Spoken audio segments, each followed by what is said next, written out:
प्रेमाची गोष्ट ही मालिका लोकप्रियतेच्या शिखरावर असून सुद्धा तेजश्री प्रधानने ती मालिका सोडली आणि ती मालिका सोडताच प्रेक्षकांनी यावर प्रचंड नाराजगी व्यक्त केली। तेजश्री प्रधानने जी मुक्ताची भूमिका साकारली ती लोकांना एवढी आवडली की लोक आता नवीन मुक्ताला स्वीकारण्यासाठी तयारच नाही। नवीन मुक्ता म्हणजे स्वरदा ठिगळे ही आपल्याला मुक्ताच्या भूमिकेमध्ये पाहायला मिळत आहे। स्वरदा ठिगळेचा नवीन प्रोमो ज्यावेळेस सोशल मीडियावर प्रदर्शित झाला त्यावेळेस प्रेक्षकांनी यावर प्रचंड नाराजगी व्यक्त केली। आम्हाला ही मुक्ता नकोय, आम्हाला जुनीच मुक्ता हवी आहे, अशा बरेच कमेंट त्या पोस्ट खाली आल्या। अशा बऱ्याच कमेंट त्या ठिकाणी असल्याने स्टार प्रवाह वाहिनीने त्या कमेंट्स बंद करून टाकल्या। पण ज्या ठिकाणी तेजश्री प्रधानबद्दल कोणतेही पोस्ट असते त्या ठिकाणी जाऊन तिचे चाहते कमेंट करतच असतात। आम्हाला जुनीच मुक्ता हवी आहे, तेजश्री प्रधान मालिकेमध्ये परत आहे, अशा कमेंट बऱ्याच ठिकाणी सोशल मीडियावर आपल्याला पाहायला मिळत आहेत। तर एवढं सगळं प्रेम प्रेक्षकांकडून तेजश्रीला पाहायला मिळत आहे तर प्रेक्षकांच्या आग्रहासाठी कदाचित तेजश्री मालिकेमध्ये पुन्हा येऊ शकते।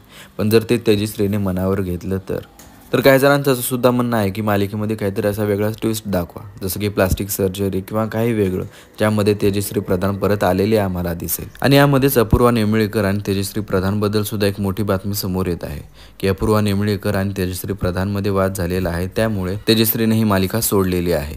कारण ज्यावेळेस तेजश्रीने ही मालिका सोडली त्यावेळेस अपूर्वा नेमळेकरने याबद्दल काही बोललं नाही, पण ज्यावेळेस नवीन मुक्ता मालिकेमध्ये आली त्यावेळेस तिच्यासाठी तिने भली मोठी पोस्ट चाहत्यांसोबत शेअर केली। आणि त्याचबरोबर अपूर्वाने तेजश्रीला आणि तेजश्रीने अपूर्वाला सोशल मीडियावर अनफॉलो केलेलं सुद्धा या ठिकाणी पाहायला मिळत आहे। त्यामुळे बऱ्याच जणांना असं वाटत आहे की अपूर्वा आणि तेजश्रीच्या वादामुळेच तेजश्रीने ही मालिका सोडली असावी। तर याबद्दल तेजश्रीने काही स्पष्टीकरण दिलेलं नाही, फक्त तिने एक सोशल मीडियावर एक पोस्ट शेअर केली होती ज्यामध्ये ती नाराज असल्याचं दिसून येत होतं। तर तेजश्रीने मालिका का सोडली या मागचं कारण अद्याप सुद्धा स्पष्ट झालेलं नाही। तर मुक्ताच्या भूमिकेमध्ये प्रेक्षकांना जुनीच मुक्ता म्हणजेच तेजश्री प्रधानच हवी आहे, नवीन मुक्ताला म्हणजे स्वरदा ठिगळेला लोक स्वीकारण्यासाठीच तयार नाहीत। ज्या ठिकाणी तेजश्री प्रधान बद्दल कोणतीही पोस्ट पडते त्या ठिकाणी आम्हाला जुनीच मुक्ता हवी आहे म्हणजे तेजश्री प्रधानच हवी आहे, अशा बऱ्याच कमेंट सोशल मीडियावर सध्या व्हायरल होत आहेत। तर एवढं सगळं प्रेम प्रेक्षकांकडून तेजश्रीला मिळत आहे तर प्रेक्षकांच्या आग्रहाखातीर तेजश्रीला मालिकेमध्ये पुन्हा एंट्री करावी लागेल आणि प्रेक्षकांच्या आग्रहाखातीर ती मालिकेमध्ये पुन्हा एंट्री करेल का हे पाहणं रंजक ठरणार आहे। तर मग तुम्हाला काय वाटतं, तेजश्री प्रधानने मालिकेमध्ये पुन्हा यायला पाहिजे का? हे कमेंट करून नक्की कळवा।